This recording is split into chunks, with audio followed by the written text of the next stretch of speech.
1914 से लेकर अब तक हमने सभ्यता के लिए खतरा बनने वाली चीज़ों के बारे में बहुत कुछ सुना है।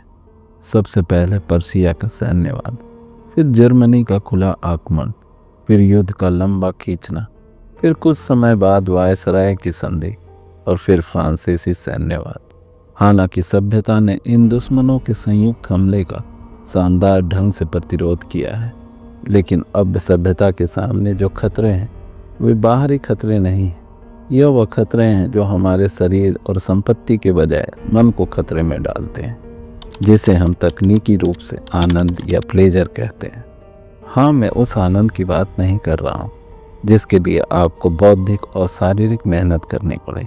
मैं उस आनंद की बात कह रहा हूँ जहाँ सिर्फ आपको कुछ उंगलियों के संकेत करने होंगे। तो सवाल ये उठता है कि कहीं एल्डस हक्सले 1914 में उस आनंद की बात तो नहीं कर रहे थे जिस आनंद का हम शिकार बन चुके हैं, जो प्लेजर से कहीं ज़्यादा हमारा एडिक्शन बन गया है, जिसे हम कंट्रोल नहीं करते बल्कि वो हमें कंट्रोल करता है।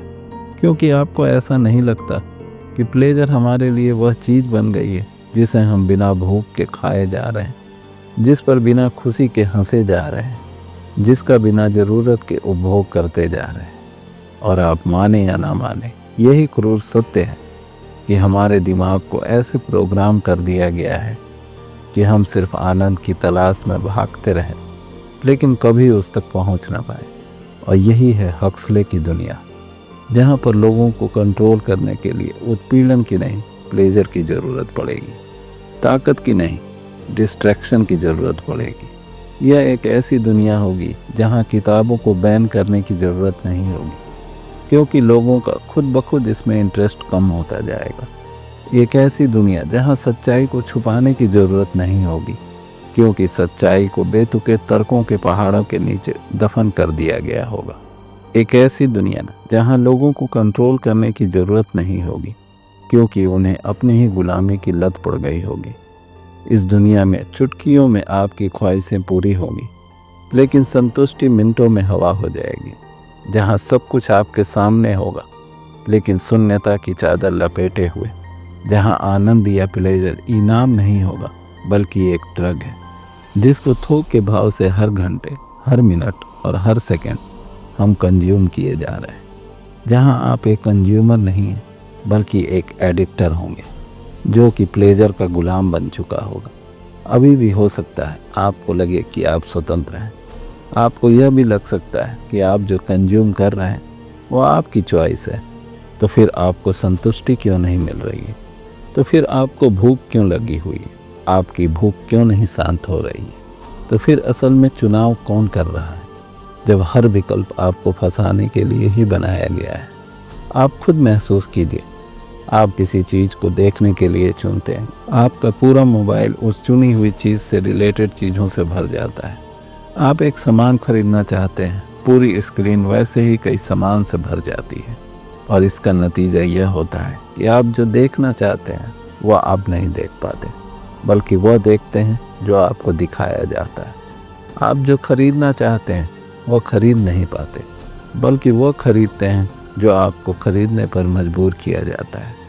और ऐसा आप इसलिए करते हैं क्योंकि हमारे प्लेजर के पीछे हमारे ही दिमाग में बैठा डोपामिन नाम का एक न्यूरोट्रांसमीटर काम करता है, जो हमारे पुरस्कार पाने की हमारी इच्छा को बढ़ाता है, जो हमें अच्छा महसूस कराता है। यही वो केमिकल है जिसने कभी हमारे पूर्वजों को भोजन और आश्रय खोजने में मदद की थी, लेकिन आधुनिक दुनिया में इसे हाईजैक कर लिया गया है, जहाँ पर उंगलियों की हर हरकत हमारे पुरस्कार प्रणाली को सक्रिय करती जाती है, जिससे हम एक की जगह 100 रील देखते हैं, 1 मिनट की जगह कई घंटे खर्च करते हैं, और वह भी हमें संतुष्ट नहीं कर पाता, क्योंकि हमारे दिमाग को तो और ज़्यादा की ज़रूरत होती है, जो हमें धीरे धीरे इसका गुलाम बना देता है, एक नशेड़ी की तरह। और इसलिए हक्सले कहते हैं कि भविष्य उत्पीड़न का नहीं, बल्कि व्याकुलता का होगा। और यही वास्तविक समस्या है कि सस्ते सुख की प्रत्येक खुराक वास्तविक सुख महसूस करने की आपकी क्षमता को कमज़ोर कर देती है। बच्चे अब किताबों पर ध्यान केंद्रित नहीं कर पाते, लेकिन वे 5 सेकंड के वीडियो देखने में घंटों बिता सकते हैं।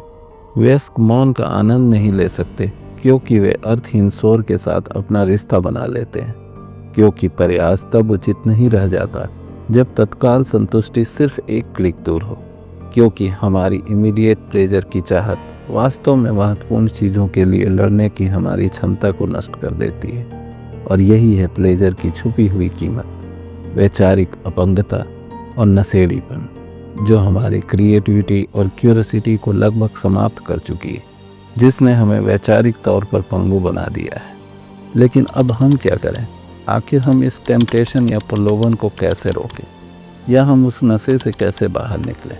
क्योंकि ना तो कमी आनंद लेने में है और ना ही आप इसकी चाहत को रोक सकते हैं, क्योंकि यह आपके चारों तरफ है। हो सकता है सोने से पहले आप अपने मोबाइल को दूर रख सकते हैं, हो सकता है किसी काम के वक्त आप फिर से इसे दूर रख लें, लेकिन उसके बाद क्या?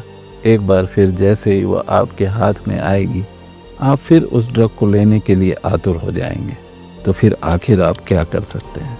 मेरे समझ से कम हम अपने विवेक का सहारा तो ले ही सकते हैं, कम से कम अपने तार्किक शक्ति को तो जगा ही सकते हैं, कम से कम यह तो सोच ही सकते हैं कि जो आपके सामने परोसा जा रहा है उसका आपके जीवन में क्या मायने हैं।